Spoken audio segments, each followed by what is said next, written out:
Welcome to today's episode. I am here with Livestream Katya. Katya, you're in Leeds right now, is that right? In England? Yes. Yay. That's where my husband's from. So that is so random. So I met Livestream Katya 2 weeks ago at the 90-day year event in San Diego first, and then we both happened to also be at the Amplify event a couple days later, where we got to really connect and have dinner and hang out.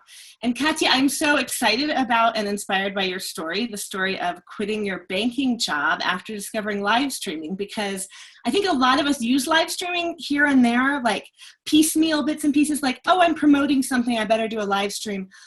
But I personally have not been able to see a real direct ROI on my live streaming time. I can see like how many people view it or whatever, and that's exciting. But I want to know, how did you actually make a career out of live streaming? Sure. So I was working in the headquarters of a bank in the UK in London, and my job was I was basically the right-hand side of the managing director at the time. He was managing 12,000 people, and we had a lot of responsibilities. One of the good things, though, that I loved about my job was that it wasn't that stressful. So I had the time to build something on the side. So I stumbled across Periscope really out of boredom. Like I was coming to a year in the job, and I was just feeling a little bit bored, a little bit, there was something that was missing. And Periscope was like the escape place. You know, some people go and watch movies or they play Candy Crush. To me, Periscope was that. It was something that I just went to. And I very quickly saw the potential because I saw other people selling on it. And I wasn't sure what I was going to do with it. I just knew I really liked it. I wanted to grow.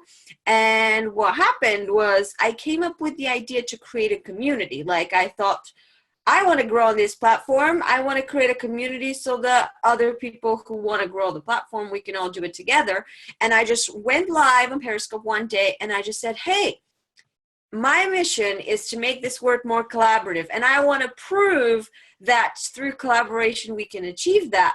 Let's make a community and let's all get together and prove that we can all get 10,000 followers each quickly. Like that was what the idea was. And everyone was like, hell yeah, we want 10,000 followers, all of us. And out of that was born the idea of Peri 10K, which stood at the time for Periscope 10,000 followers each. So I started the Peri 10K. It was a completely free community that I just absolutely loved spending time in. And the idea was that we would support each other, we would create content together, and then we would share it with each other. Because remember, the idea was to show that with collaboration you can grow. And we created a show that we called the Share-a-thon, and the Share-a-thon ultimately became this daily live stream show that we would come together, talk about one topic, and we would share each other's followers.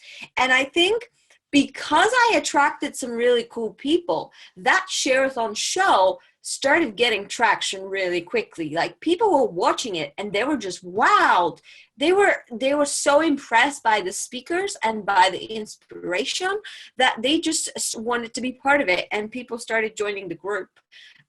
So that was for a couple of weeks until it reached a point where it was really overwhelming for me with my 9 to 5, because if you can imagine, I was getting up at 6 o'clock, I was biking 5 miles to work, and I was going to the gym first thing, then I would go to work, then in my lunch break, I would work on the community, and I would like get out on my own, and I would just like be checking Facebook group and making sure everyone's okay.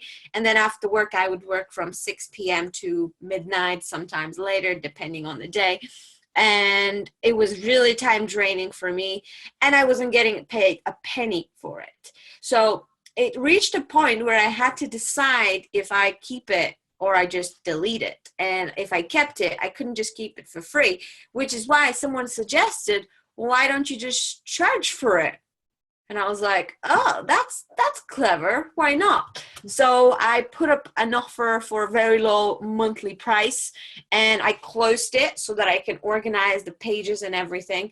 And I started building a interested people list on Twitter. Like I would literally, anyone who's interested, I just add them to my interested list of people to tweet when it opens. And then a couple of days after, I just created a landing page. There was a landing page with a PayPal button. It was so simple. It was literally a few bullet points. Here's what you get. Here's how much it is.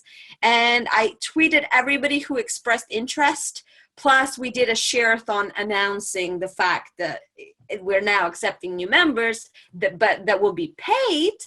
And what happened was people started jumping on. I had like 24 applications in the first 2 days.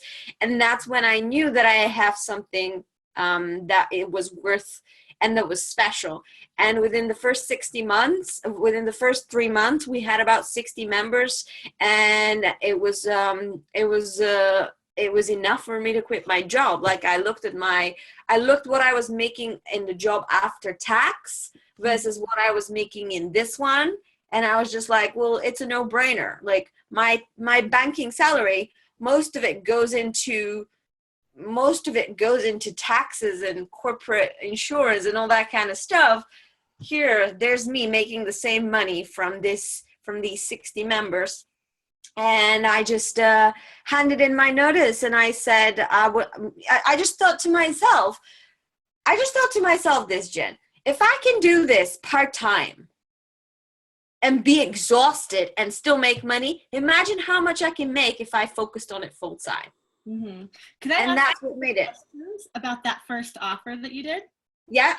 Okay, how much was it per month? At the time, it was very cheap. It was £10 a month. So that was $15. $15 a month it was at the time. Yeah. So here's the thing. Here's what I did though. The first 20 people, I did $15 a month. Mm-hmm. The next 20 people, I did $30 a month. Mm-hmm. And then the next 20 people, I did $50 a month. So I tiered it. It was kind of like I gave people an incentive to sign up as soon as possible so they get on the earlier price. Right. So 20. Okay, I'm just curious, like how that works out. Obviously, we talk about money on this show. Of course. Okay. Of course. So 20 times 15. That's $300 a month. And then you have 20 at 30. 20 at 30. So that's $600 a month. Yeah. And then 20 at 50. At 50. Okay.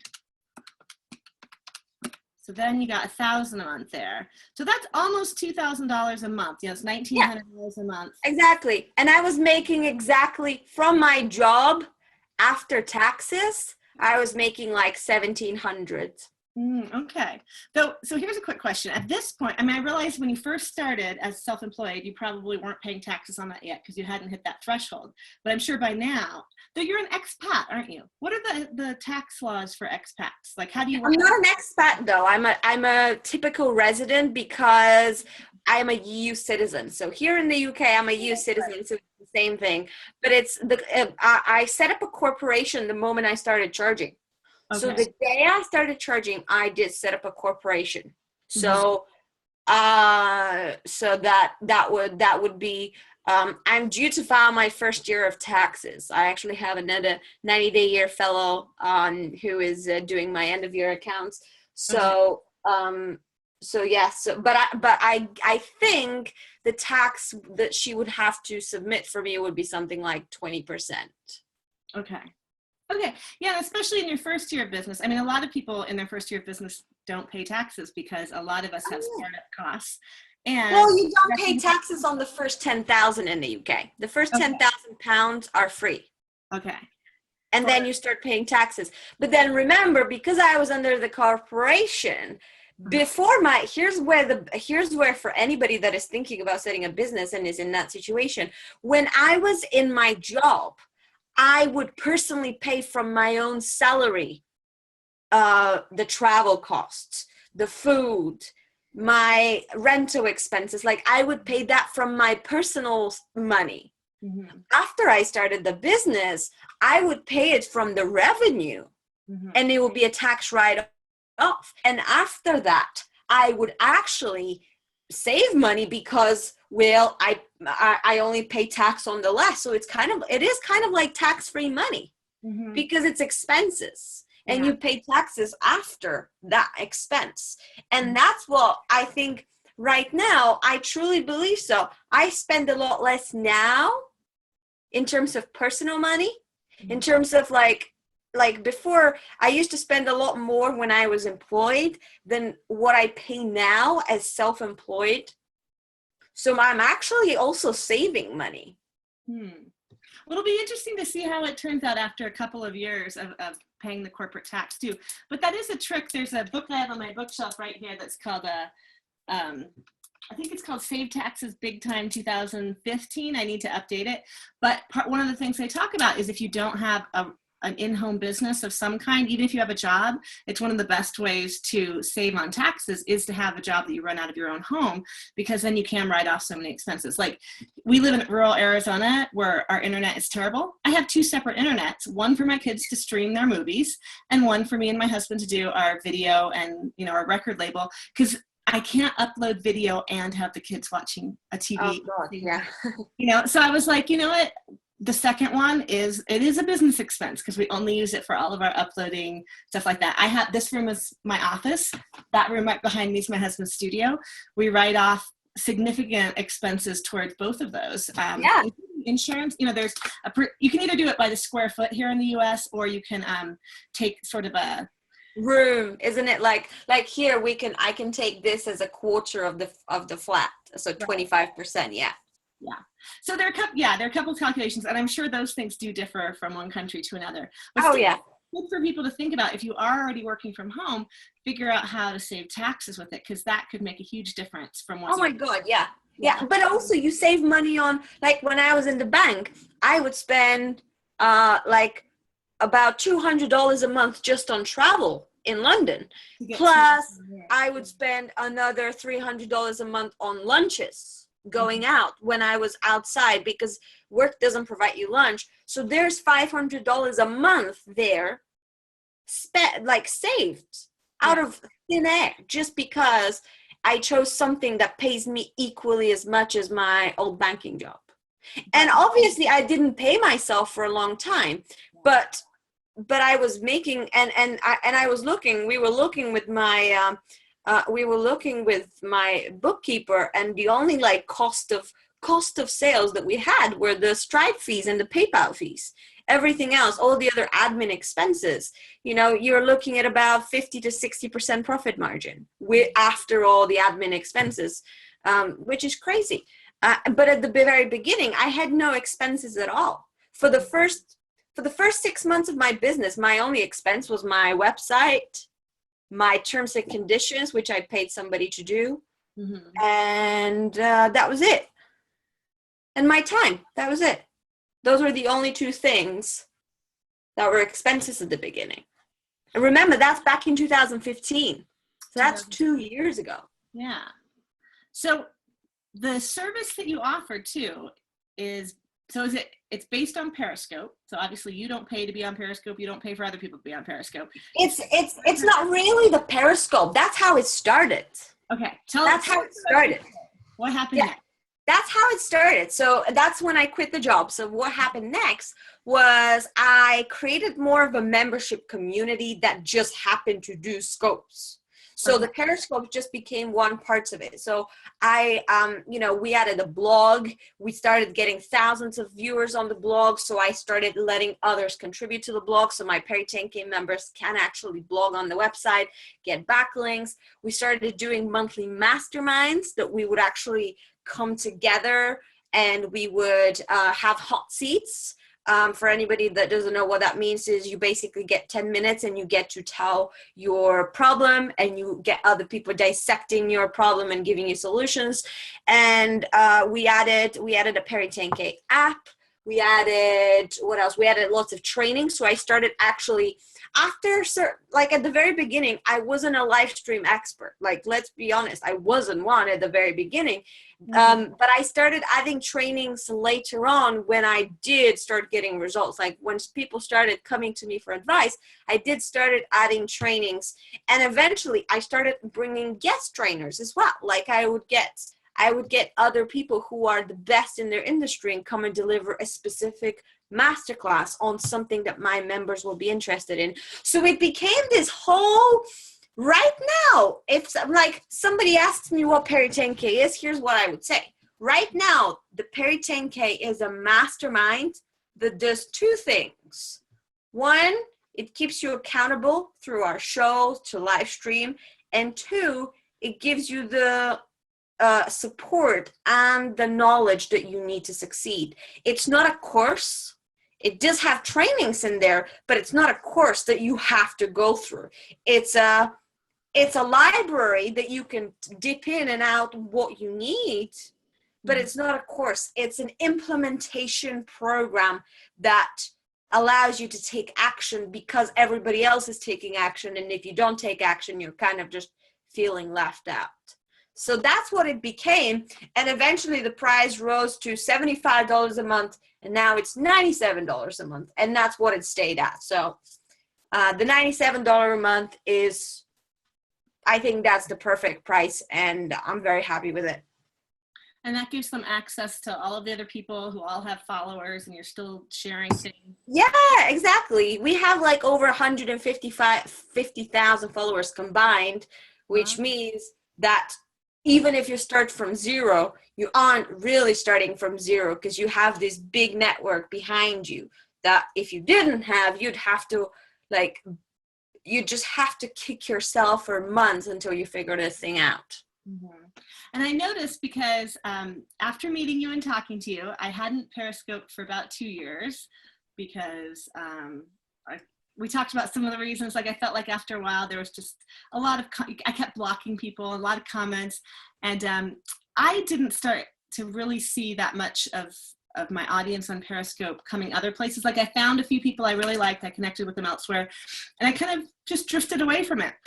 You convinced me to go give it a try again, and I hadn't been on there for 2 years, like I said. I found, I put it back on my phone, opened it up, I still had an account, my old followers were still there. The first one I did, where I tagged you, I was like, Katya convinced me to come back. I immediately had 150 people come on, probably because you shared it, honestly. But I was like, oh, that's, that's better than my immediate live audience on a Facebook live, so I was like, I think you are right, you have access to a whole pool of people, and I think it's different people than elsewhere. But immediately afterwards I was watching your Perry 10K stuff and I thought, I need to go check this out. I went to look, I tried to join, and it's closed. So tell me about that. How do you open it now and then, or what's the deal with the group now?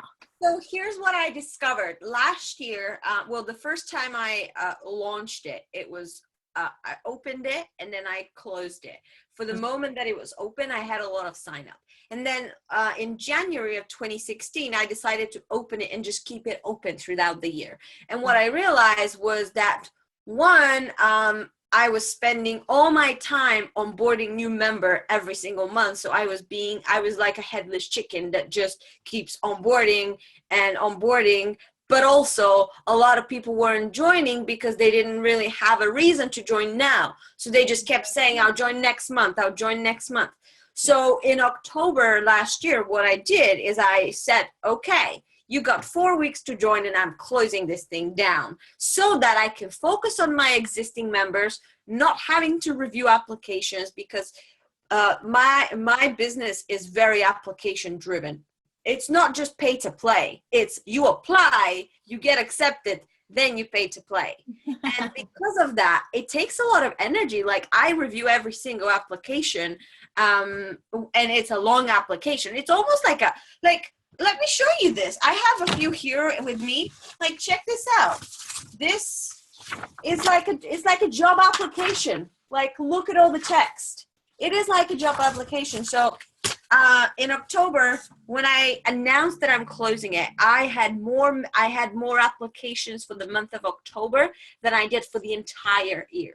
Mm-hmm. And obviously I did apply a lot of the systems that we learned from the 90-day year, and that really, really helped me. Like that was the 90-day year to me was really the stepping stone to go from that many applications in a year to that many applications in a month. Like it was truly a 90-day year. Like it was truly I had more in this month than I had in the entire year.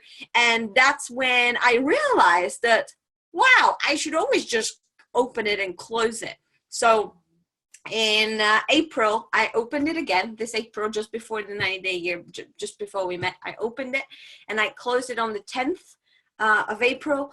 And again, I had so many applications. I have a wait list that, you know, was interested in, and now I still have that wait list. And then when I reopen again in a couple of months, I still have that database of people who say, I want to join. Like, they've just raised their hand and say, I want to join. But it works really well for any service-based businesses that are offering any types of training or programs or whatever it is that it can be group, because it just gives a reason for people to join now. It gives them a reason to do it now. And there was a couple of ways I could have done it. I could have just said price will increase after this date. Mm-hmm. But I just decided to close it and not to increase the price. I feel the $97 a month is the perfect price point that allows me to attract the people who are really high quality without asking them to invest something high. So that's a great first point of contact for them. You know, it's not too cheap, but it's a good amount of commitment per month for me to know that they are the quality person that I'm after. Well, that's good. So do you mind me asking what your numbers in the group are now? We have about 150, 150 something people. I need to sit down and actually analyze how many people do I have on each tier. See, one thing I'm really good at, I'm really good at selling. I'm terrible at going back and analyzing where the sales came from. Like cost per, you know how real businesses do the whole analysis of cost per acquisition, cost per lifetime. I have no idea. Cost per goods sold. Like, my husband and I run a record label that does vinyl still, so we always have to figure out cost per goods sold, including the cost of the promo that you have to do. So it is really hard, especially if the systems you're using don't let you track things well enough. Like, we have that problem with our distributors. It's like, with returns and everything, it's hard to track exactly which release, you know, which makes, for physical products, having a barcode makes all the difference, because you can have a barcode in your system. Every time it clicks in and out of sold and returned, you can do that. For human beings, for service-based providers, you have to have your own system really to figure it out, don't you?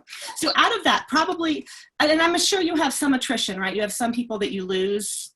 Oh yeah, absolutely. The average, I need to figure out my retention rate, but usually the average retention rate of membership clubs is about 3 months. Off the top of my head, I would say mine is slightly higher than that. But yeah, the average retention rate on usual membership clubs is 3 months, which is why I do usually offer a yearly incentive. If you pay for the full year, you get 2 months free. And I always love it when they do.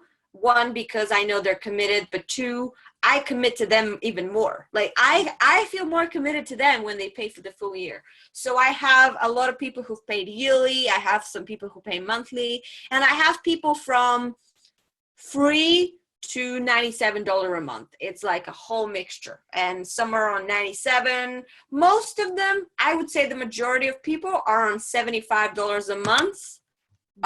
Or 97, because a lot of the 10, 20, 30 have dropped out, but the 75 and the 97 have stayed. But a lot of them did pay yearly. Some of them decided to do a VIP option, which was, I did a $2,500 VIP option, which included a 6-week coaching with me.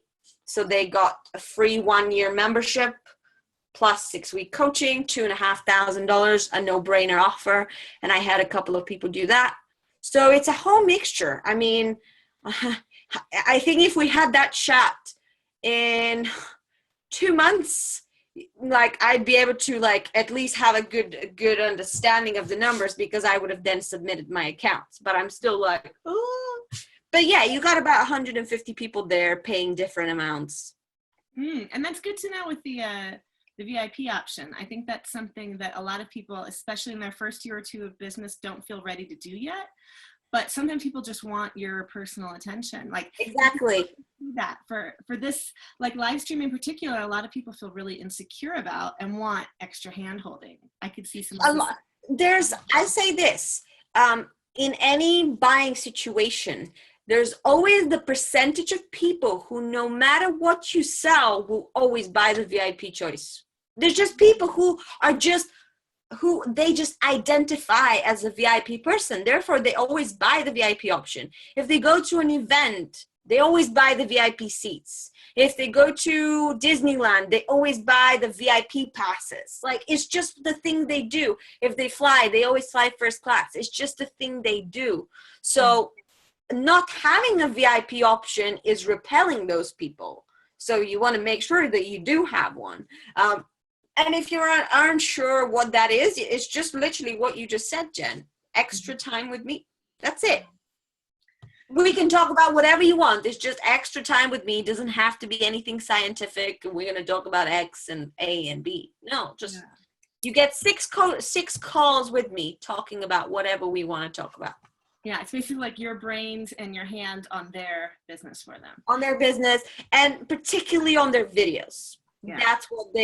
That's where I really help, on their videos, on their positioning, and on the way they show up on social media, because I think that's where my personal strength is. I can tell from somebody's feed or videos or channel, I can tell if they're being taken seriously in their field. Like, I can just look at it and I can tell you are not perceived as an authority because you don't act like one, or wow, you are really stepping up and you are really leading this revolution. It's just so obvious to me.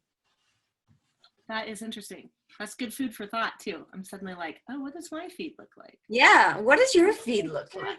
Yeah. Is that right that I put pictures of my dogs sometimes? But see, things like that, I feel like, because I talk to a lot of mainly women and moms, I do put stuff about kids and dogs. But I wouldn't judge you on your personal feed. Yeah, my personal feed. Honestly, though, I find my biz feed on Facebook kind of ineffective. Therefore, I feel disincentivized to pay it much attention. So my friend Eve and I were just having a talk about this. She's doing 30 days where she goes live every day on her biz Facebook page to see if she can build engagement, because we both were like, I see so much more engagement on my personal Facebook page if I go live there, because I have so many more friends that cross different categories than just on my biz page. Do you know what I mean? However, I have not been dedicated enough to do that, because if I get on there and I don't get the like, hey, how's it going? If I don't have anybody show up, I don't really want to keep doing it. I'm like, I want to go where there are people. So that's what would you say to someone doing that? Like, do they need to go to the biz page to build that, to get people used to going there? Or is it just the algorithm that makes it better on your personal Facebook page to go live? I'm glad you asked. Okay. Go live on your business page as often as you can. And here's why. 2 reasons. 1, I know you get more viewers on your personal, but you can't track a single bloody one of them, and you cannot send them, you can't retarget them. You don't know who watched, basically. Unless they comment, you don't know who watched. Okay. So on your business page, yes, you may get a lot less viewers, but each and every single one of those viewers clicked on you and they were interested. Therefore, they are a potential lead. And Facebook pages allow you to retarget every single viewer. You can retarget those viewers and you can send them an ad or another video. You can just keep bombarding them with videos until they're obsessed with you. That's the value of the business page. And another thing is, on your personal page, you really have to be careful with selling or throwing business links, because as you or as somebody watching here, you may or you may not know this, but it's against the terms and conditions of Facebook to use your personal page for business. And if you do get reported, like if you were to post a webinar link or a buy my course link, and then somebody reported that, Facebook will absolutely shut your page down, and they wouldn't even care because it's against their terms of service because their terms of service says there's a personal page and there's a business page. You use your business page for business and you use your personal page for personal. And promoting a webinar is not a personal agenda. So there's the one, it's better for you in the long run to build that video views audience because the more people watch you, you can then retarget more people. So you built that. And then two, you can get in Facebook jail if you aren't careful with your personal page. So I tend to go live on my personal page only if it's something that is a thought. Like, I don't know, I just thought about ranting about, I don't know, about rude customer service, for example, and that has nothing to do with selling anything. It's just a personality branding thing. So I'm happy to share that on my personal videos. But if it's anything to do with live streaming, anything to do with my community, anything to do with video strategies, then I would always do it on the business page so I can retarget those people. Whether it's 10 or 5 or 55 or 155 people, that's 155 more people that are highly relevant and I can target. So always go on the business page. Yeah, and I tend not to sell directly in video, but I have asked people to click on links to get to something else before. So I will stop doing that. Or if you do, here's a workaround. What I do is I do still use links on my personal profile, but I always post them in the comments. So I say link is in the comments. 2 reasons why. Then you're not sharing a link on your post, but 2, the Facebook algorithm doesn't like external links anyway. So by putting it in the comments, you're actually showing it to more people. So it's a double benefit. So just say, click the link in the comments and then just add it on the first comment. And that is kind of like the ideal solution. That is a good way to do it. So before we head towards wrapping up, I want to check on a couple other live formats. So we talked about Periscope some. Periscope, is there any way to capture, retarget, get people's email? Like, is there some way to get people who watch you in Periscope into some way that you can communicate sales things directly to them other than saying, here's a link I wrote down, and you know what I mean? Like, how do you, because there aren't clickable links in Periscope, right, either? Yeah. There are clickable links on your bio, so you can always direct people to click the link on your bio. Kind of like Instagram, right? Like, find the link to my website in the bio. Yeah, in the bio, yeah. So it is kind of like Instagram. I think that there are ways to. I don't know enough about Twitter ads, but if Twitter allows you to target Twitter viewers, Twitter live viewers, then it should allow you to target Periscope. But I don't really know that because I've never used Twitter ads. But it's worth looking into it. But then there's another thing about Periscope. With Periscope, there's a software called fullscope.tv, which is an analytical tool. It basically allows you, it's $20 a month, and it allows you to track who watched like you can see who was there, you can see all the comments, and you can go back and reply to every single person. So you can see who was there. Like you can see every single viewer. It's called Fullscope, FULL scope.tv. Sorry, I thought you said fool's gold. Like, oh no, Fullscope. Fullscope. It allows you to do 2 things. One, you can analyze your viewership and everything. Like you can literally see every single comment and reply to it, or go back and read your comments, and then it gives you some data. But another thing that allows you to do, which I don't really utilize much, but it's actually a good thing.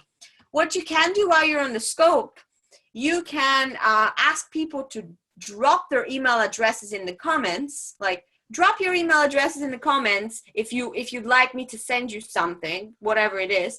And then what you can do in Fullscope is you can go back to that broadcast, and there's a feature that says export emails. So you can export all the email addresses that were typed in the comments. Like the tool just recognizes an email address and it just pulls it out. So you can, like, if 10 people responded with their email address, you can pull these and then you can just manually add them to your list. They've already given you permission, so it's not like you're violating their rules or anything, unless you're in some countries that you must double opt in. But, you know, that's a way, because they're basically saying, here, email me. So that's a way of email that says sign up, click here to sign up for this list to confirm that you want to receive this from me. Yeah, that is excellent. So one thing I'm thinking though, as I was doing that, like I know in a lot of Facebook groups and stuff, they say don't ask anyone to put their email, you know, in a comment or something, because other people go through and grab those emails. In Periscope, does it still disappear after 24 hours? Well, you can delete it, but it doesn't disappear. Okay. But here's the thing. It's been so long. It used to disappear after like 24 hours, and then they had that catch me, and then that disappeared. And yeah, and the moment the day disappeared, they allowed you to say, well, here's the thing. If somebody doesn't feel comfortable sharing their email, they just don't share it. But there's a lot of people who really don't care, or who are sharing emails that aren't their primary email anyway, so they're not really bothered. I guess, and also remember that on Facebook, you can see all the comments at once. On Periscope, remember, you can't see all the comments at once. You need to actually sit there and watch the comments coming. So people wouldn't really sit there for half an hour to get every single, and you can't copy paste. Like on Facebook, you can just get the whole thing and copy paste the shit out of it, right? On Periscope, you have to take every single one and manually add it. It's not impossible, but it's such a hassle. I don't think anybody would ever do it. So I think it's more friendly, you know. And also, here's another thing: if your audience is worried that like the public is going to take their email addresses, you can always do private broadcast just to your own followers, so that, you know, you can say, hey, just drop your email below. Don't worry, this is a private broadcast. Only we can see it, so nobody outside will see your email. So that's another solution. See, there's always a solution, Jen. There's always a workaround to every, like, but what if? There's always a workaround. Well, that's good. So just real quick before we wrap up, how do you feel about Instagram Live, you know, these other live options that people have? Do you work with those at all, or you focus mostly on Periscope? Oh, I'm mainly focused on Facebook now. Periscope, I love Periscope, and I'm always going to be focused on it. But I think Facebook as a whole, I get more. Like on Periscope, I get more engagement, but on Facebook, I get more quality engagement. Like I get this comment on Facebook and this comment on Periscope because of the obviously there's the restriction. There's only certain characters you can type. So Facebook Live, I absolutely love if you combine it with Facebook ads, particularly so that you can target exactly who you want. Periscope, I love for discovery. So if you have no followers at all, Twitter is like a big ocean that you can just jump in and you can find lots of fish, and lots of fish can find you. Instagram Live isn't really a platform to grow because it doesn't allow you to share anything. So Instagram is great for nurturing your Instagram followers. It's great for hosting giveaways. It's great for, like, if you have 1 million followers on Instagram Live is probably going to give you some really good ROI.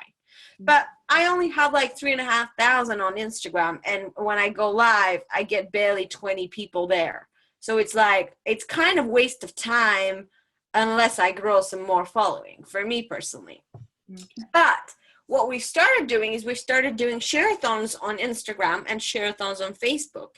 And then it works better because we tend to promote each other in advance. Like we would say, we're going live at this time on Instagram, and that way we actually bring some more people together by pre-announcing it. So we're kind of hacking it. Like I love finding ways that nobody's doing. So we just love hacking stuff. So Instagram Live is great for nurturing your Instagram followers.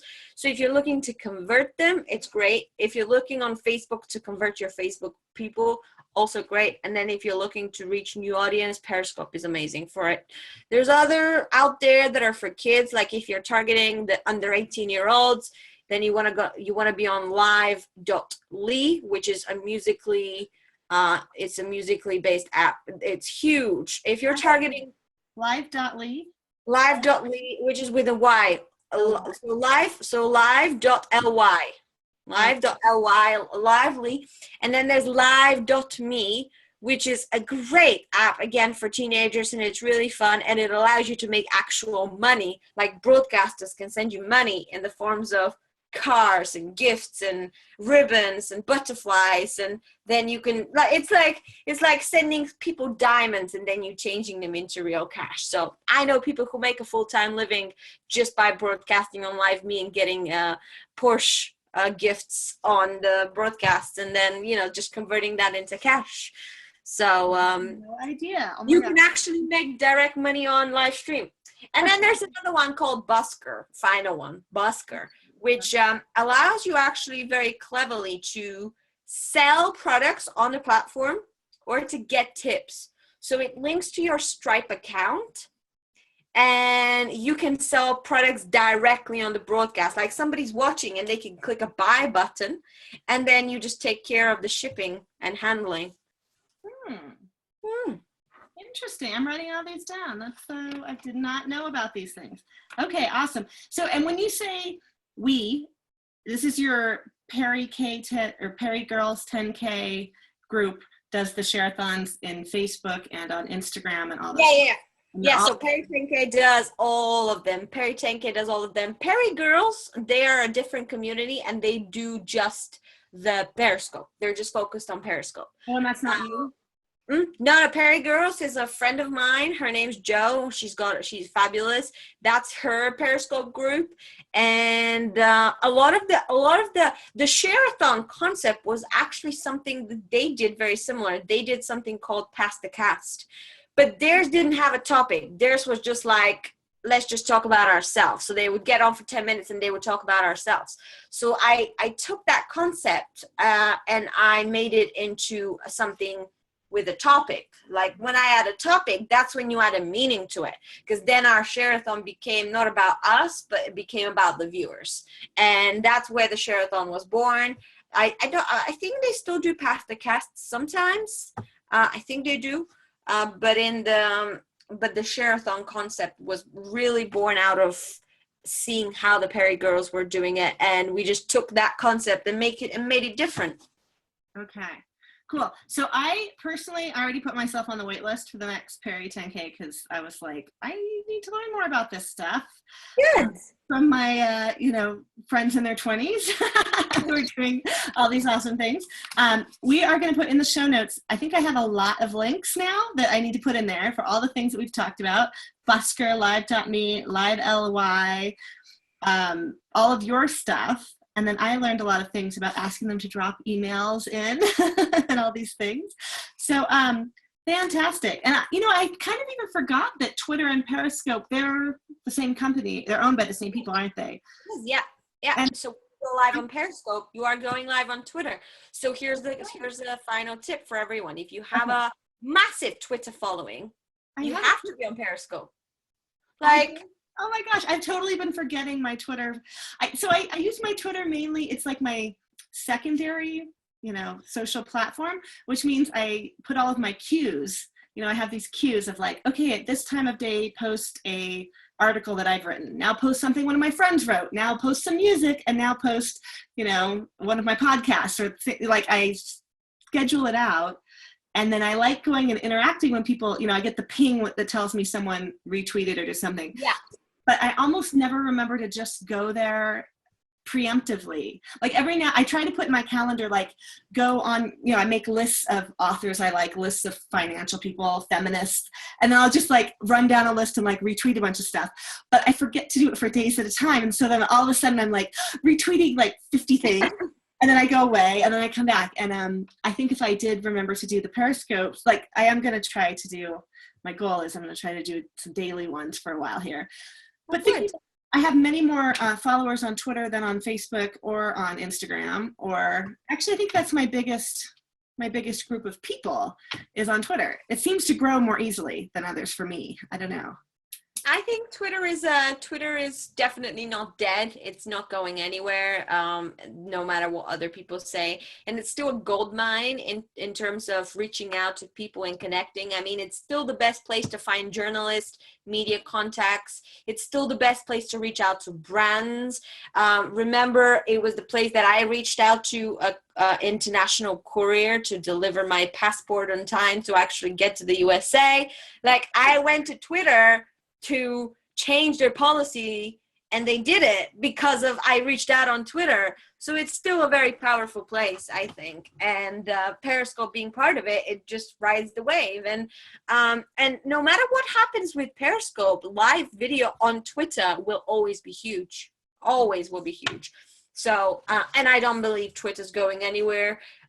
Mainly because I know that they're working on a lot of stuff. I know they're investing a lot of money, and they wouldn't be investing all of that if they weren't planning to do some big moves. So, but now it's just time for us to see the big moves. That's it. We just need to see them. Like, where is it? Come on. Okay, great. So we've gone a little over the length that I usually do, but you've had so much really valuable stuff to share. So this is fantastic. And we're going to share all your social links so people can go follow you on Twitter and get notified when you're on Periscope and all of those things. Yeah, is there any last thing? Do you have something coming up that people can buy?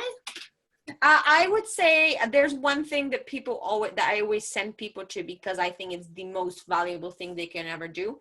Okay. The biggest reason people don't live stream is because they just leave it to chance. Like, well, I think I'll wake up today and see if I feel about talking about something.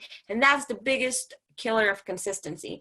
And I noticed myself that when I was planning my content, I was getting so much more consistent. As a result, I was making more money. Mm-hmm. So what I created last year originally was going to be a paid planner, but I just eventually made it a free digital planner so that I can get it to the hands of as many people as possible. So if people go to livevideoplanner.com, they can download it straight away. What it does do is two things. Well, four things. One, it gives them a formula to create a 30 days of content in 15 minutes. Two, it gives them a new way of coming up with video ideas. So if you're stuck on ideas, it shows you how to do it. And three, it just keeps you accountable because you've planned 30 days of content and you kind of feel compelled to show up. And it's free. And it's a PDF. You can fill it. Like, you can literally download the PDF and fill it on your laptop. You can print it off too, but you don't have to. You can just fill it on your computer. It's one of these that you can type in, and it's being used by hundreds of people. And you will not believe the amount of people who say, wow, I can't believe just one little thing like a planner would make me show up so much more. And truly, it's just the accountability and the lack of, and the clarity, because you have the focus and you know what you're doing. So yeah, go to livevideoplanner.com and just grab that. Believe me, that's going to be the best thing you do today. You know, and if you got that, and when you find a value, then my job is done. Awesome. Okay, that sounds fantastic. And we'll look for you opening the Peri 10K later. Oh, yes, I will be opening the Peri 10K. But yes, always the wait list at peri10k.com. You can find it there. And it will be always open or closed. Open or closed. And when we do open for a very short period of time. So we have to keep our eyes open in our email box when that happens. Well, thank you so much for joining me. This has been really fun to talk to you. Thank you so much for having me, Jen, and stay awesome. You too. We'll have to meet up again somewhere around the world soon. Yeah. Bye.